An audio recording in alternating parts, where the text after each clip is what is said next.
Hey, what's going on, guys? This is Brandon with SwoleDaddyDetroit.com. And if you guys have seen some of the previous videos, you know that I just ended up a couple weeks ago finishing a whole long vlog, 18 weeks long, where I prepared for my first men's physique bodybuilding competition. And we did pretty good, ended up getting a second and a third place in the two categories I entered. And now my other main goal that I want to do for 2022 has been to complete a marathon.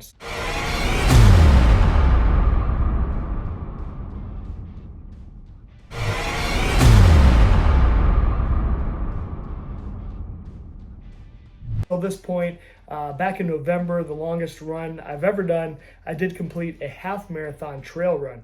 And I ended up doing pretty good. I want to say just off the top of my head, I think I did about 2.5 hours on that half marathon trail run. And that was the longest point that I'd ever run ever. I did do a long Spartan race one time, Spartan Beast, which was I think about 13 miles. But with the Spartan races, you're running maybe a half mile to a mile, then you're hitting an obstacle, you kind of get a little break and then you keep going. And I want to say that 13 miles, this was like 6 years ago, kind of right when I started my fitness journey. And I was still about 260 pounds when I ended up doing that Spartan race. And yeah, it just took us forever. Took me like 6 or 7 hours or something to complete it. So it was insane. So now that, I'm in a lot better physical shape, especially after just completing this men's physique competition, body fat's really low. I was, the day of the competition, about 190 pounds. Right now, today I was 197. And today we are exactly 8 weeks out. So I ended up signing up for the Kensington Metro Park Marathon, which is July 31st. So from today, I have only 8 weeks, which is not very long at all. I did start training this week, kind of leading up to today. So I think I started technically about 65 days out.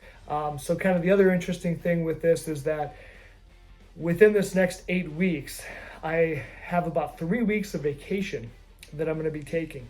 So to be able to get some running in on vacation is going to be definitely difficult. For example, this next Sunday coming up, I leave Sunday to Thursday. I'm doing the Hot Rod Power Tour with my dad. So we're going to do about 2,000 miles of driving in those 4 or 5 days. So it's going to be a little tough. I am going to try to get some runs in, at least some short runs. Just, if I could do 3 miles every day or every other day, quick 30-minute 5K, that would be great.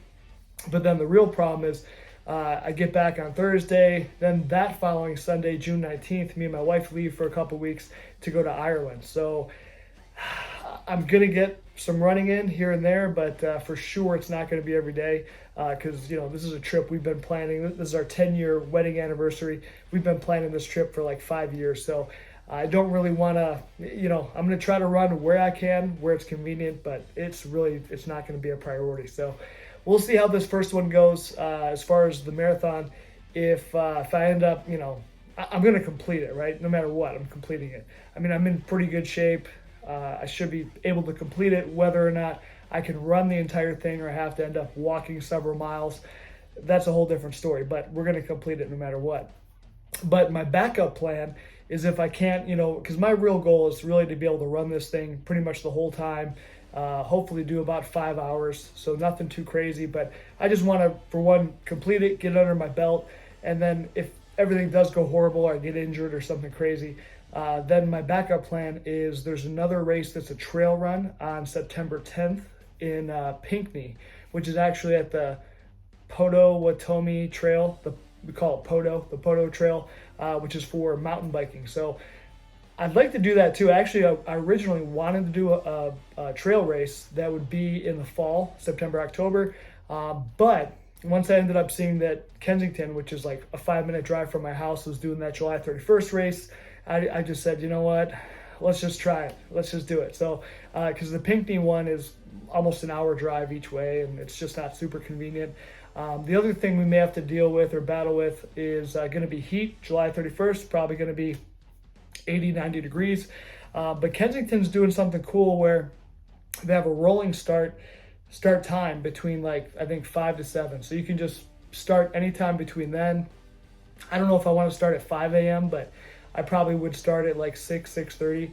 And then with the hopes that I'd be done by like 11:30. And if it's 75 degrees by that time, that's not bad. I do pretty well in the heat, especially even for some of the training. We've had some 80-degree days already with some runs. So kind of I'll post a picture, but I did find online kind of an 8-week training program. And with that program, I'm not even really following it too much, but kind of what I'm trying to do, my goal is like twice a week, get in some longer runs, and at least once a week try to improve, right? So I think last week leading up into today, I don't know, the first day I started out with like a 2-mile run on Monday just to kind of get going. Then I think the next day I did like 5 or 6 miles. It was pretty easy. Then I took kind of a day off where I just rode my bike. I did like a, I don't know, 5-10 mile bike ride, or I did a trail ride, I forget. But so I'm kind of trying to do not necessarily an off day where I do nothing. It's still kind of an active recovery day, whether it's doing the treadmill at the gym or biking or whatever, especially since I only have 8 weeks and I know I'm going to be taking time off for the vacations anyway. So I figure I may as well go 7 days a week as much as I can, as long as my body's feeling good, feet are feeling good, all that kind of stuff, right? What else did we do by Friday? I think we had done, I ended up doing 9 miles at Kensington, which was 1 full lap. So basically the marathon is going to be 3 laps because Kensington's just a big circle around the lake. So I did that 1 lap, felt pretty good. I did start to feel feel like the muscles hurting, in my quads about that last mile and a half. So I was kind of thinking mentally I could probably do, if I really had to, I could do 1 more lap. There's no way I could have did 3. So it's definitely some improvements, but what I'm seeing is every single day we're making some improvements, which are really good. So I'm hoping that coming into this week, we can really get the miles up, hopefully hit some 10 or even 12 mile runs. So talking to a few people, they kind of think that, if I could do like 2 laps on Kensington, hit that 18-mile mark, and then kind of taper back down, leading up to the race. If I could hit 18 miles, then I could probably do the additional 8 miles to get to the 26. So that's kind of the goal, that's the plan. So we'll see how it goes. I also know I've done plenty of 5K races in the past, and 5Ks, 10Ks. I actually used to run in high school. I was on the track team and I did the half mile and the mile. But haven't been a big runner, especially the last year or 2. I actually started mountain biking a lot to kind of replace running just because it got really boring for me.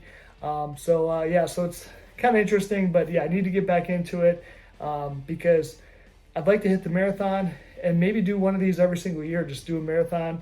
I know eventually as I get older, as my body starts to deteriorate, and I maybe can't do as much lifting as what I'd like, or bodybuilding, then I think that's kind of what I'll start to transition into for hobbies, is Ironmans or just triathlon, stuff like that. Because like I said, I like to do the biking. I did do an indoor triathlon earlier this year. I'll post a video, but the swimming part sucks. So I definitely need to practice on the swimming. So that's something we'll have to work on this winter time. And then, hopefully hit it next year. So anyway, I'm going to plan to try to get these out weekly. There probably will be some laps there when I'm on vacation, because there might not be anything to really report. But hopefully if you guys are thinking about doing a marathon, you can follow me and see what I screw up and see what I do right and all that good stuff. And hopefully it helps you guys. I will say, just from the past few days, I did realize that I needed some equipment. And so I'll post kind of in the description below some of the things that I ended up buying. But I found out that kind of my running shorts are too short to really hold my phone safely with a phone case.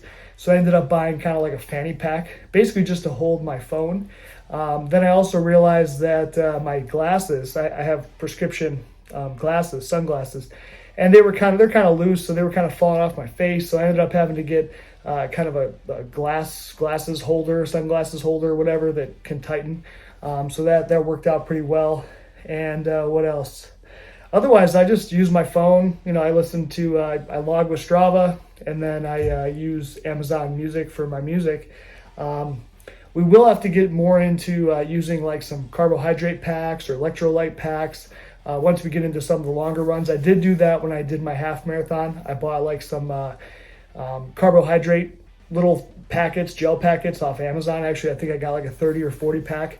And those are actually really good. They came in a variety pack. I'll put the link for that down below. So that's kind of what I plan to do for the marathon, is maybe every 30 minutes, every hour, just pull one of those out, keep eating them, keep staying carbed up. And then I'm going to need to get another kind of fanny pack that actually holds water, because right now I'm not running longer than about an hour, hour and a half. So I can go that time without water. I just kind of water up before I do my run. But once we get into some of these longer runs, if it's 2-3 hours, I'm going to need to have some water with me for sure. So I need to get a pack that can hold some water. So I have seen there's some on Amazon, so I'll probably end up buying one of those here pretty soon. But otherwise, I'm enjoying it. You know, compared to bodybuilding, running is way easier. Especially, I can eat so many more calories now. That's the hardest part mentally, I think, with bodybuilding, is you're so restricted in calories. Where right now I've still been losing weight, and I'm eating, you know, an average of 3,500 calories a day. Whereas with bodybuilding, I was going down, I'd be going down as low as say 1,700 for a day, but really my weekly average never really got below about 2,200. But still, 2,200 to 3,500, 1,300 more calories for all kinds of good stuff, especially carbohydrates. I tell you what, it's freaking awesome. So I'm also looking forward to seeing if all this running will actually help me, because the entire time when I did bodybuilding, you know, to get down to 5-6% body fat, I never ran at all. I would just do either walking, you know, long hour and a half walks, or stairstepper for, you know, 30-45 minutes, or treadmill on full incline, 3 to 3.5 miles per hour for whatever, 30 minutes to an hour. So mostly just kind of walking, just kind of steady state cardio. So pretty simple. But I do like running. It's been pretty fun so far. We'll see how I feel in 8 weeks. But go ahead and check out, if you're looking for any kind of lifting gear, wrist wraps, wrist straps. Soon we're going to have hats up on the site too, but it's just amazon.com/swoledaddy. And also check out the website, which is swoledaddydetroit.com. And we'll catch you guys on the next one. Take care.